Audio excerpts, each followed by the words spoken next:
Dawa fanka nawa aka baka? 10,000 aka bani. Wanda karɓi kuɗi nawa shi kuma aka dube ni mana. Wanda ya karɓi 80,000 shi nawa aka baka? 15 aka bani. 15,000 aka baka? Eh. Ka dube ni mana ha? 15 aka bani. 15,000 aka baka? Nawa aka karɓa shi a wajen mutumin? Wane? Shi babban nan. 230. Aka karɓa sai aka baka nawa? Ya kaban 10,000. To ɗayan kuma fa nawa aka karɓa? Shi 80 na sani hannuna. 80,000 a hannunka aka baka? Shi kuma nawa aka baka? 15 aka bani. Shi ma 15 aka baka? 15 aka bani. 30 kenan aka baka kidnapping biyu? A'a 25,000. 25,000 kidnapping biyu baka 25,000? Wallahi tallahi. Tsakani da Allah zan tambaye kai da su ba kai da yaran waye babba?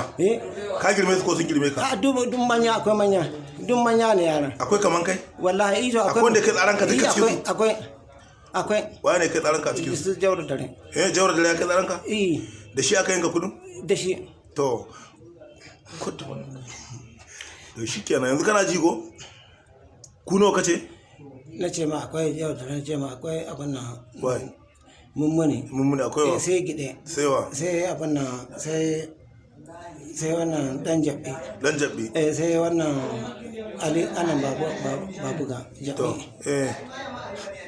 Shi ne aka raba 200,000? Kai abin da aka baka 15,000. Bari mana 15,000 aka baka? Wallahi 15,000 aka baka. Duka kidnapping biyu da aka yi 25,000 aka baka? Wallahi in ba ka Allah ma na rantsa zati ubangiji wallahi aka bani wallahi tallahi aka bani kana da Allah